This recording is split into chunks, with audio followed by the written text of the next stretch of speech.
Good morning, everyone. We are going to go ahead and get started with our program.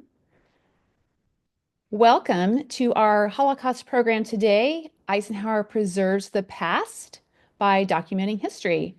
My name is Julie, and I'm an educator with the Eisenhower Foundation right here in Abilene, Kansas. And today is International Holocaust Remembrance Day. So thank you for joining us as we remember the Holocaust.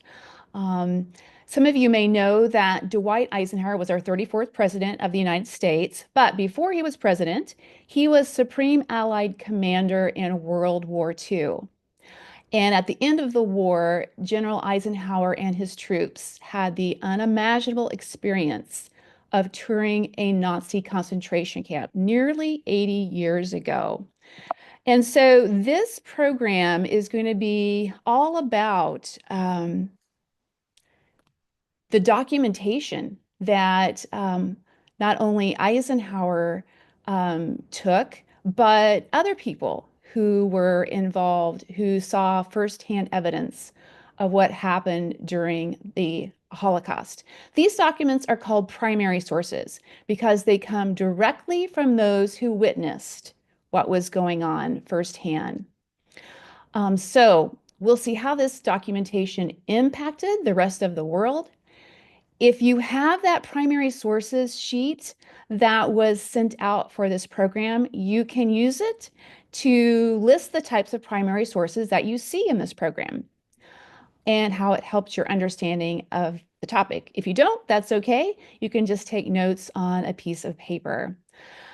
I'm going to be asking questions. I hope to have some feedback as we go through this program. So don't be afraid to hit that chat button and answer questions as we go along. I know the Holocaust is a pretty heavy topic, but I'd love to hear some of your feedback in the chat feature. So we're going to begin with the D-Day invasion of Normandy, France. That's because this event was believed to be it really turned the tide of World War II. As the Allies advanced, Europe began to be liberated from Nazi control. The Nazi forces, who were led by Adolf Hitler, really had been keeping what was going on in these concentration camps a secret, kind of keeping it under wraps. The Nazis' whole goal was to exterminate all the Jews in German occupied countries. This was called the final solution. And so people heard rumors about what was going on, but no one really believed what was actually happening. And as the German army was forced to retreat, the truth about what was really going on in these concentration camps began to be uncovered. So we're going to take a look at photographs first. Photographs are one type of primary sources. So this picture is a picture of the guard tower and some of the prisoner barracks at the Ohrdruf concentration camp. The Ohrdruf camp was the first Nazi camp liberated by US troops. There were many, many pictures taken at the Ohrdruf camp, and so we'll get to see a few of them. This camp was built in November of 1944, so pretty late in the war as far as that goes. The other concentration camps a lot of them were built in the early 40s, maybe even late 30s. Ohrdruf was built to supply forced labor by making the prisoners build a railway to a proposed German communication center. But because of the Allies' advances, the communication center was never built. And so then in late March of 1944, um, the Germans started evacuating it. The population at the camp at that time was about 10,000. And then early April, the Allies advanced into Germany. The SS, or the German guards, evacuated almost all of the prisoners on a death march to the Buchenwald camp. However, the ones they thought that were too ill were left behind to die. The Nazis were really scrambling to cover their tracks. So then on April 4th, 1945, the Ohrdruf camp was discovered by American soldiers, which really opened their eyes to the horrors that were going on there. So they found decomposing remains. They found the surviving prisoners who were there.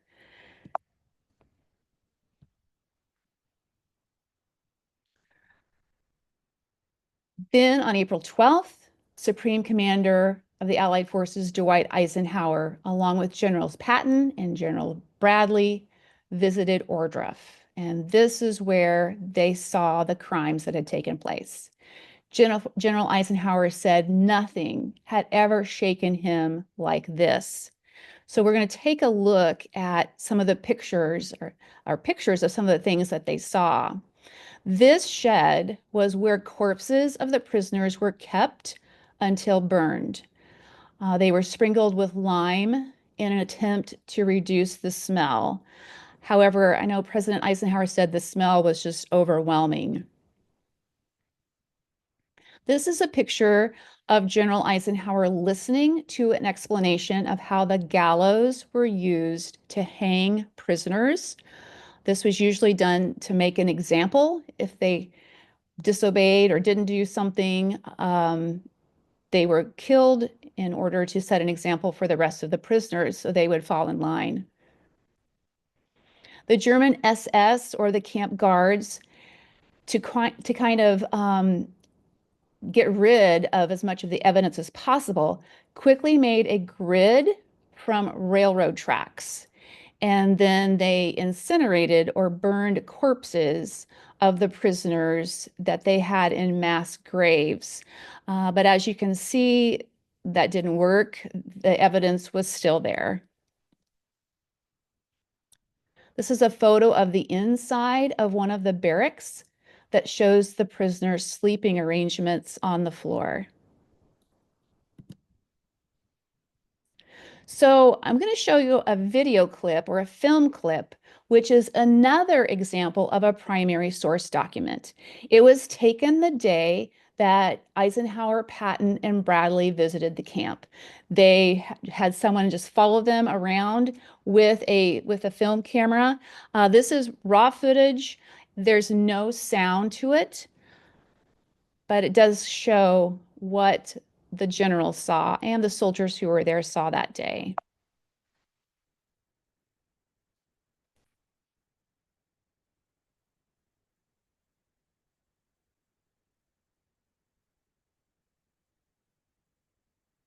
In this part of the video, General Eisenhower is being shown how prisoners were tortured. You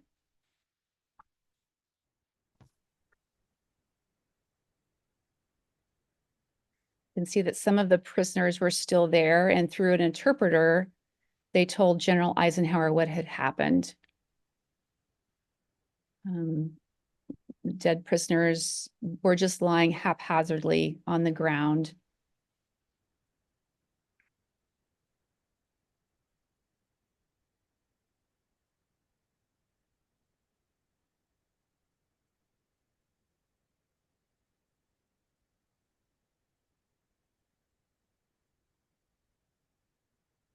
There were a large amount of American soldiers there as well. So there were a lot of eyewitnesses to what had happened.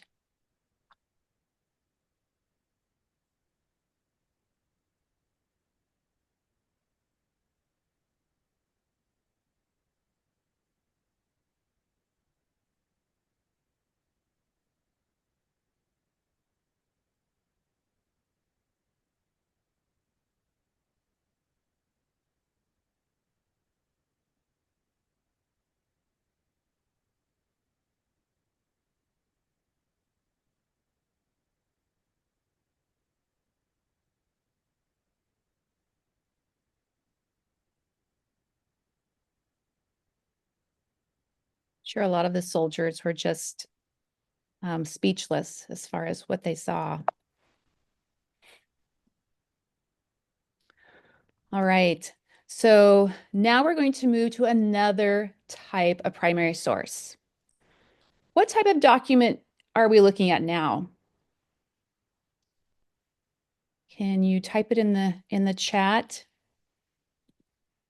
What do you see? What do you think this is?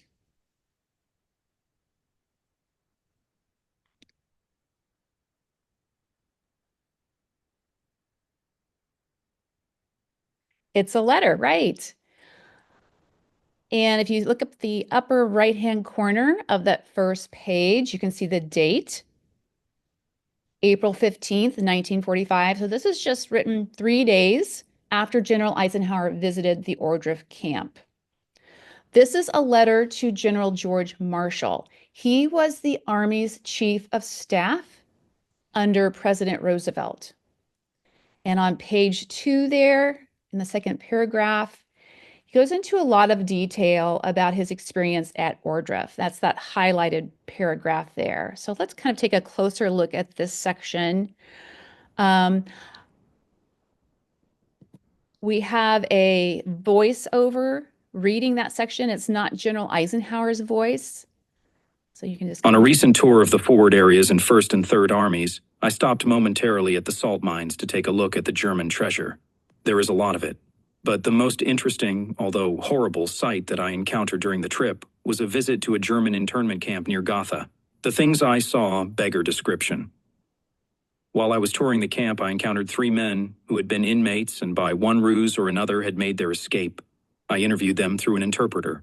The visual evidence and the verbal testimony of starvation, cruelty, and bestiality were so overpowering as to leave me a bit in one room where they were piled up 20 or 30 naked men killed by starvation. George Patton would not even enter. He said he would get sick if he did so.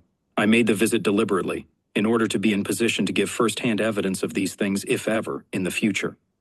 There develops a tendency to charge these allegations merely to propaganda. Okay. So, what was General Eisenhower's purpose for writing this to General Marshall? What did you learn from this letter? Put something in the chat. What was he afraid was going to happen if he did not witness firsthand all of these things?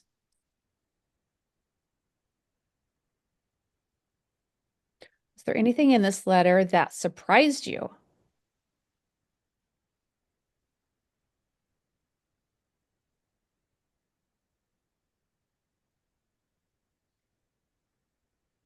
What are your ideas? Go ahead and put them in the chat.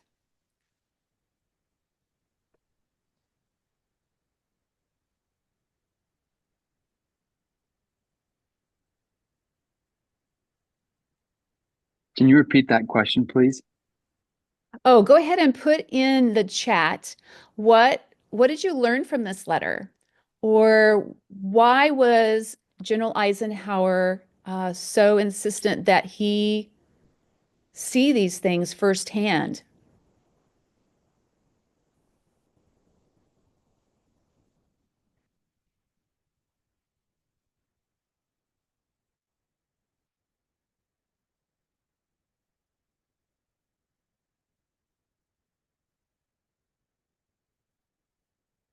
Right, so it would they didn't want rumors, okay?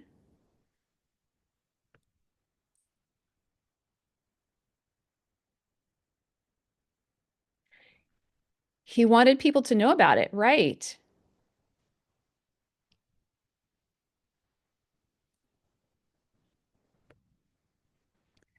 That so that people would know that it existed. He was afraid it was going to be propaganda. And so what that means is um, after the war, Germany could say, oh, that didn't really happen. You know, the Allies just want to make us look bad, right? This was so horrible that, you know, General Eisenhower wanted everyone to know what had been done to these people and who was responsible. I think it's interesting that General Patton And I don't know how much you know about General Patton. He was considered to be a very strong general, not giving to a lot of emotion, just kind of a hard as nails general. And he couldn't even continue the tour because it made him sick. So that gives you a really big clue as far as what they were seeing. All right. So part of the excerpt we just read from the letter to Marshall is on the exterior of the Hall of Remembrance at the Holocaust Memorial Museum in Washington, D.C. So if you ever get to Washington, D.C., you can see this. And this quote accredited to General Eisenhower.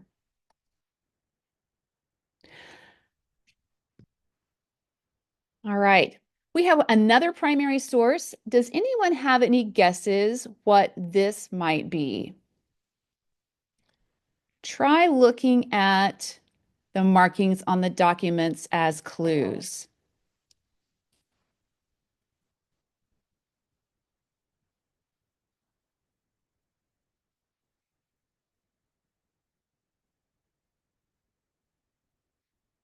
Does this look like an official document or a more personal document? Do you see the markings on it?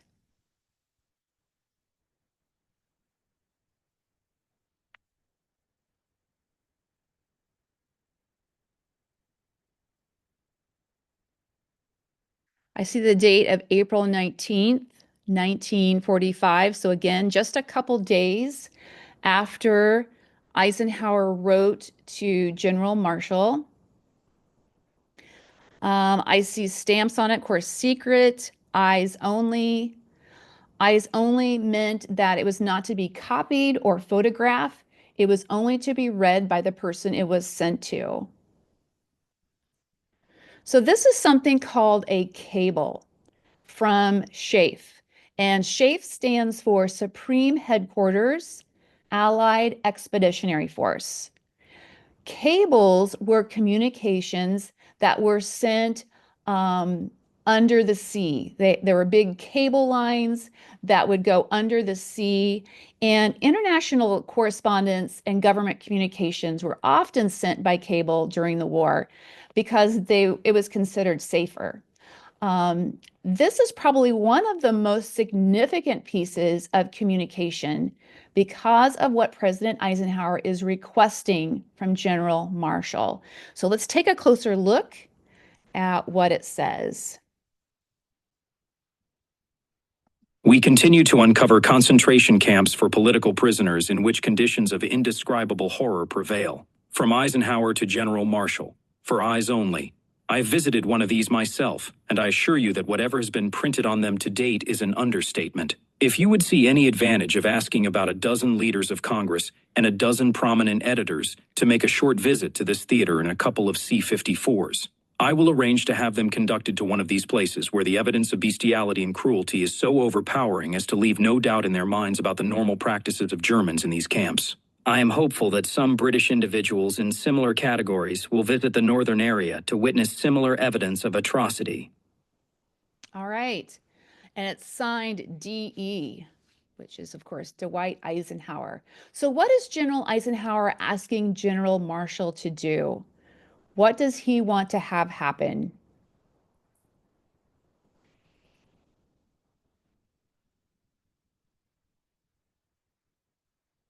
What does he want to see happen here? Digging trenches at the base of the St. Gabriel Mountains. Go ahead and put your answers in the chat.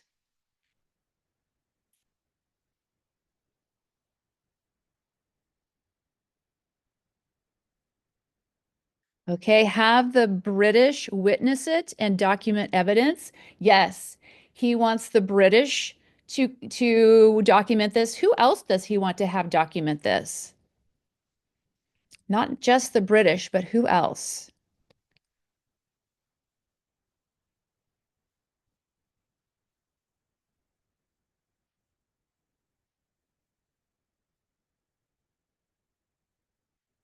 Congress. Yes, he wants people from the United States Congress to come over.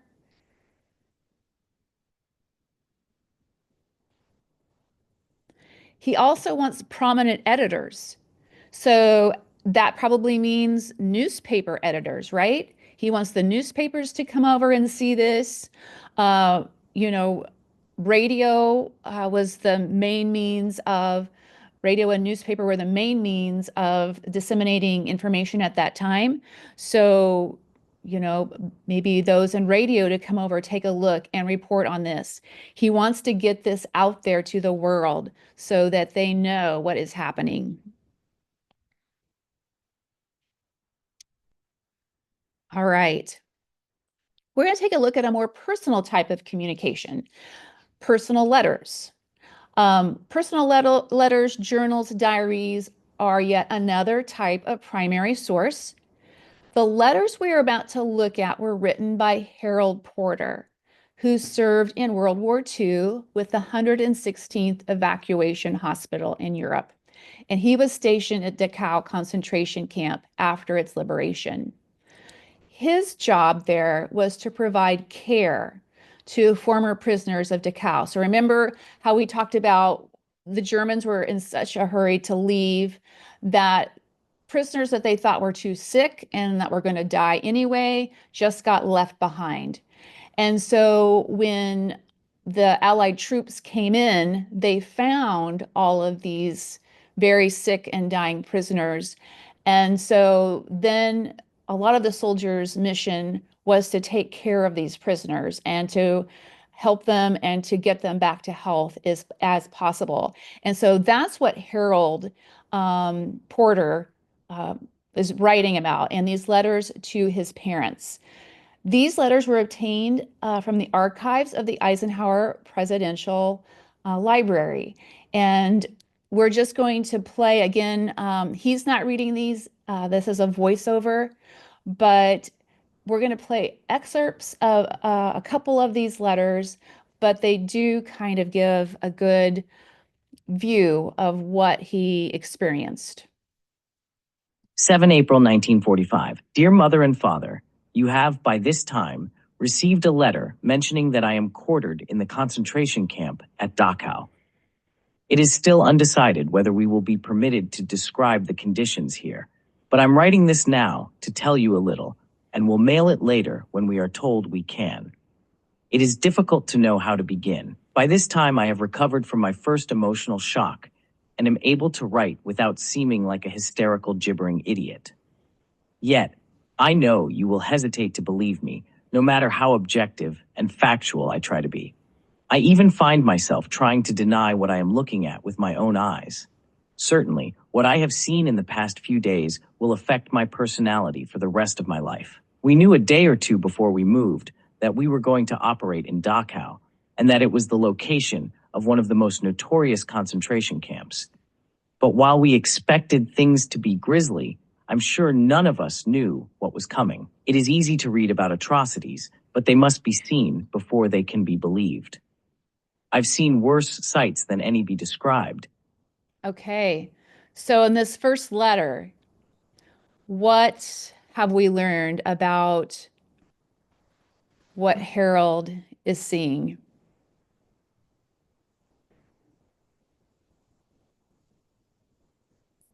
Do you think as a young soldier going to war, he thought he would ever see these things?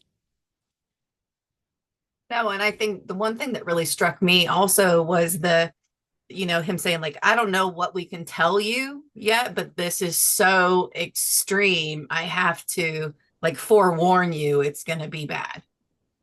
Exactly. Yes. And as you can see at the top of the letter, there's a date crossed out. So there's the date that he wrote it, and then there's the date that he sent it. And so, yes, they were very restricted as far as how much they could share. Um, the powers to be, wanted to kind of take it all in, kind of figure out what to do about it. So they weren't able to share everything yet. No, and someone wrote in, I don't think they knew how bad it was going to be. They didn't. They really didn't. And as you see in the original letter there? Do you see up at the top? You see what kind of stationery he used?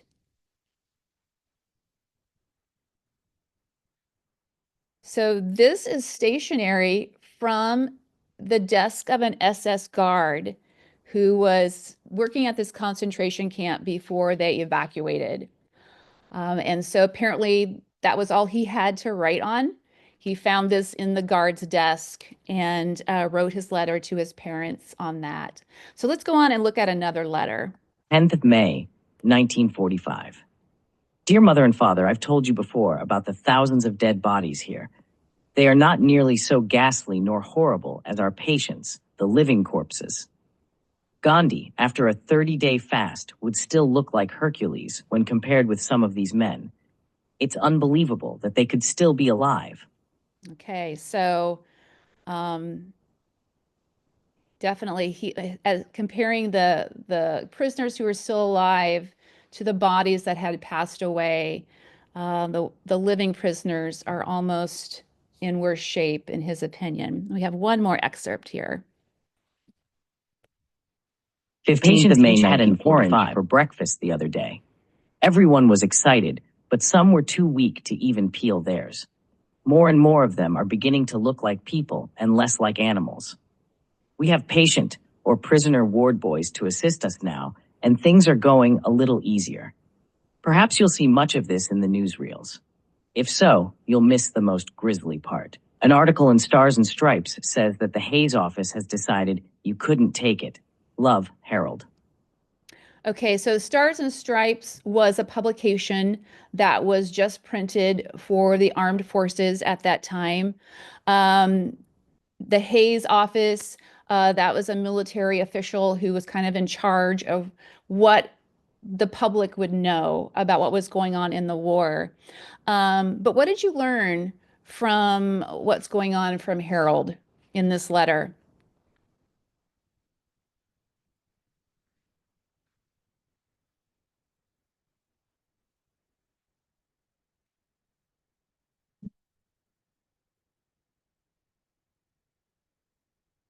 This is the 15th of May. So some time has passed. And how are the conditions now?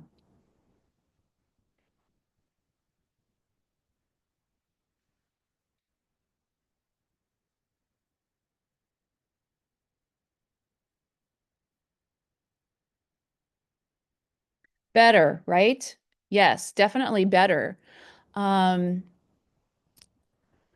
and yes, he says that probably the American public is not going to know the worst of it, at least at that point. I think as the years went by, we were able to see more and more of what was going on.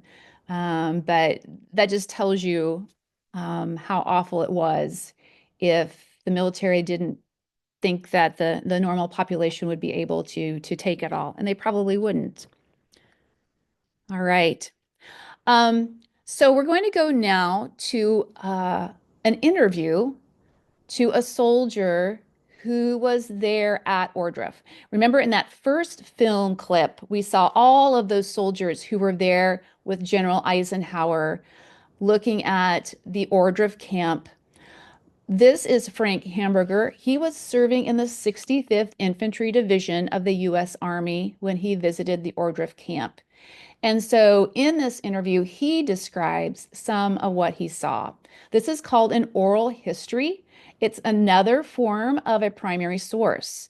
And these can be very powerful because it's not just their words describing the event. They are reliving it as they tell you their story. And a lot of them get very emotional. So let's listen to Frank. Well, we were in what was East Germany, and word came down that a camp had been opened up at a place called Ordruff, and that Eisenhower and several of the other generals had been there and suggested that every soldier who could possibly see the camp should go. And a day or two later, we were within a few miles of the camp, and I went over. Well, I guess as we came up the dirt road along a railroad track, there were bodies along in the ditch and on the edge of the road, evidently people that had been fleeing the camp and had died or been killed on the way. And then we went into camp, there were bodies laying all around. And there was a small building where they had burned bodies. And walking out around the camp, there was a burning pyre, which is the first picture you have as you come into this museum, where they had burned bodies of the prisoners. And I remember that there was a German plowing in his field up the hill from the crematorium. Okay, so I think it's amazing that Frank remembers what he saw in such detail. You can tell it made really a tremendous impact on him. Why do you think he mentioned the farmer plowing in the field next to his camp? What do you think is the significance of that? So you have this concentration camp, where there's still fires burning and there are victims lying on the ground. And he talks about the farmer plowing his field next to the camp. Why do you think he felt it was important to say that?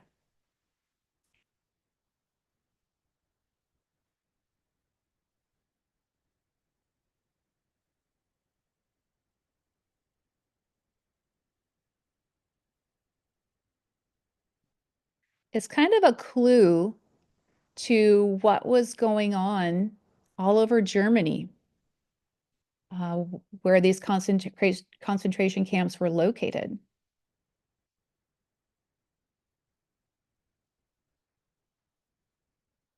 Any ideas?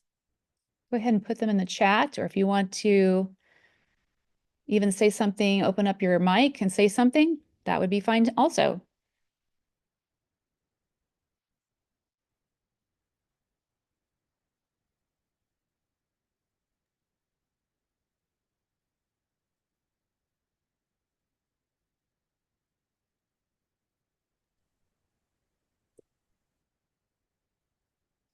Yeah, it is kind of interesting that the farmer just seemed to be kind of oblivious to what was going on, right?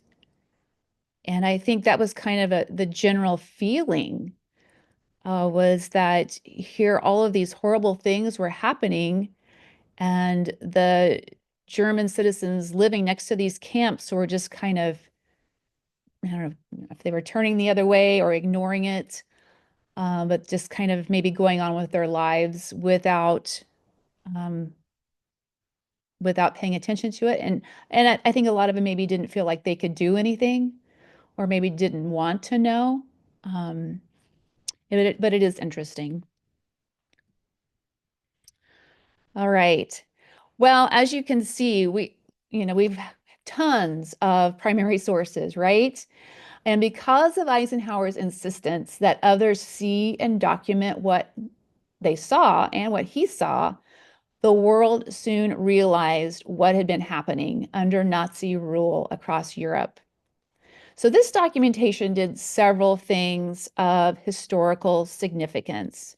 So the first thing it did was it revealed the horrors of the Holocaust to the whole world. It also impacted the Allies' war efforts. After the soldiers saw these concentration camps for themselves, they were more determined than ever to defeat Nazi Germany.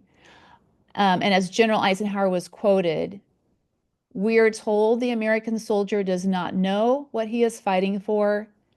Now, at least, we know what they're fighting against." And third, It confirmed Allied intelligence reports. So there were all of these rumors that these terrible things were going on, but they weren't rumors anymore. And four, it provided documentation for the prosecution of Nazi war crimes. There were trials after World War II, and so all of this served as evidence to prosecute those involved. So the newspaper articles like the ones you see here can also be another primary source, depending on the source of the information. Sometimes newspaper articles can be opinion pieces or maybe not firsthand information. In that case, they are considered as secondary sources.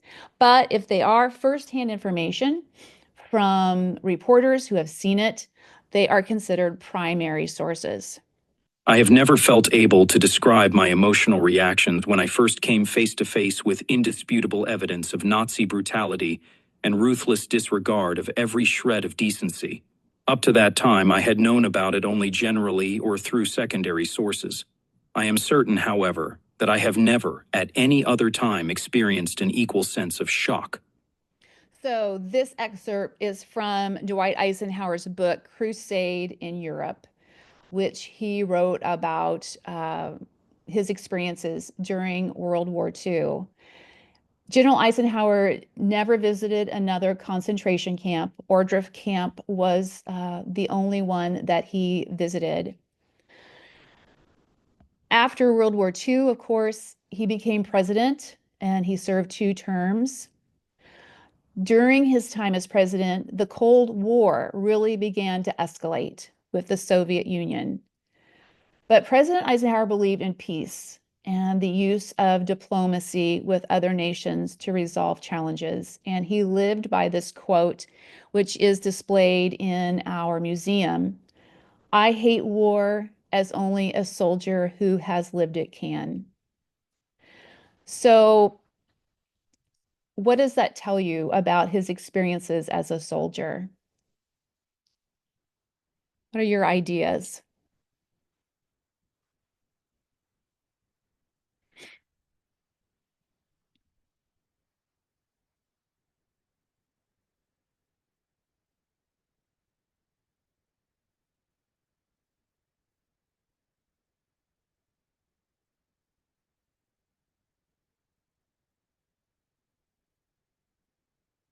No one else knows war other than a soldier, right? Yes. He saw, I'm sure, horrible things on the battlefields, but also what he saw in the concentration camp, I think probably just impacted him tremendously as well. So looking at this book, you can see the cover of Eisenhower's book on this slide. Would this book be a primary source or a secondary source? Crusade in Europe by Dwight D. Eisenhower. Primary source or secondary source?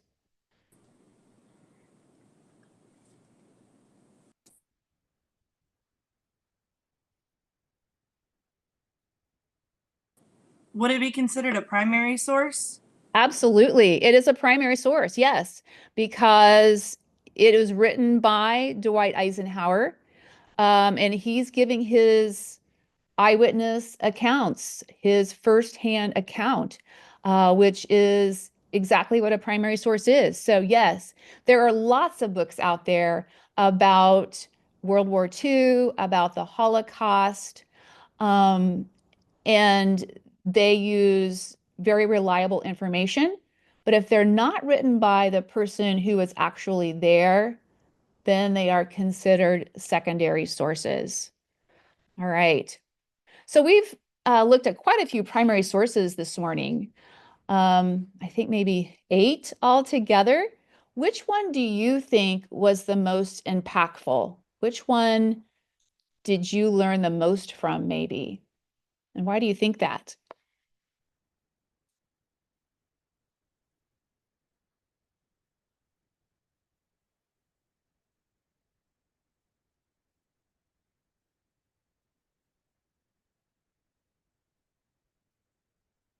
We looked at photographs, videos, letters, cables, personal letters, oral history. There were some newspaper clippings, Dwight Eisenhower's book. Which one impacted you the most?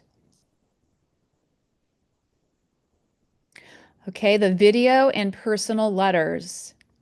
Yeah, the video is very impactful when you can see that person talking about it, and kind of see his emotions.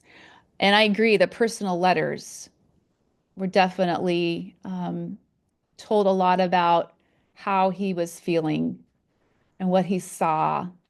You kind of get a glimpse of what's going on in their minds while they were writing that letter. Great. Any other ideas about what was most impactful?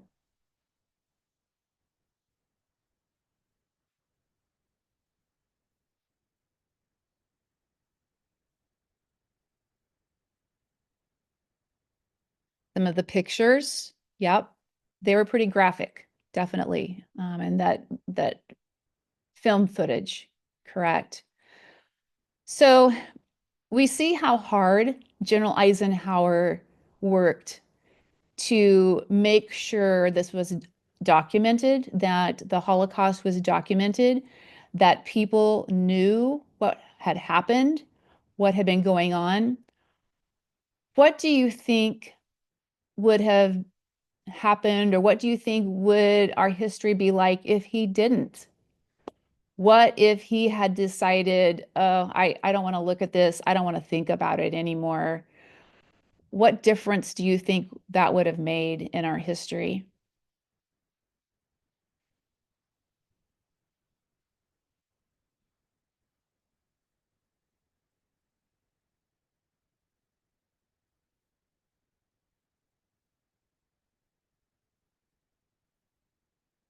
It would have been swept under the rug and wildly unknown. Yes. And what would have been the result of that, do you think? If nobody knew it, or if it was just considered, if those rumors just went on and people just said, oh, that didn't really happen, that's just propaganda. There are already Holocaust deniers.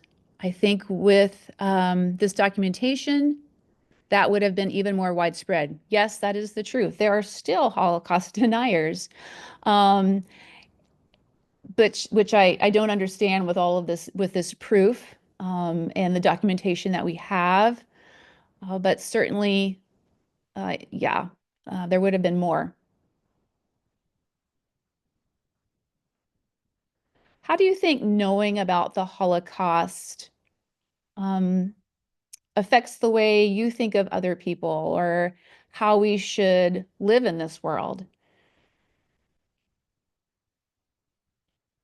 If we think about, it wasn't even the Jewish population who were affected by this, but those who were considered as undesirables, um, who might have had some kind of a defect. The Roma, the Gypsies, homosexuals, people who weren't considered perfect blonde-haired, blue-eyed people. So what I guess maybe what I'm asking is what lesson have we learned from knowing about the Holocaust?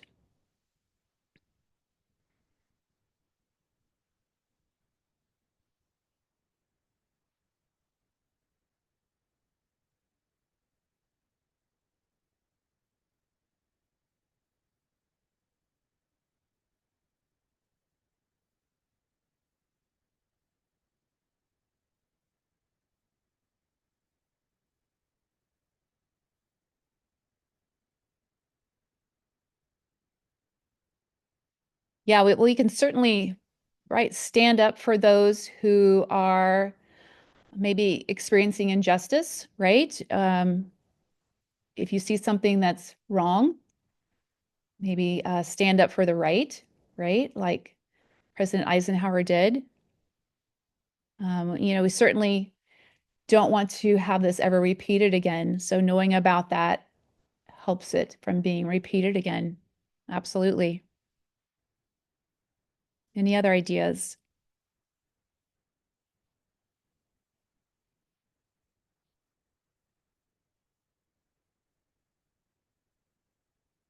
Genocide is based on the idea that others are to blame for problems in society. All humans need to be allowed to live. Yes, absolutely.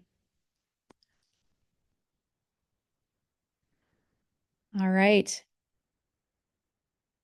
So I need a copy of that book. That book is located in our visitors center.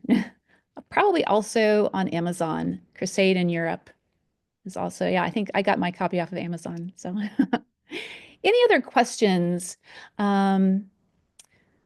before we sign off?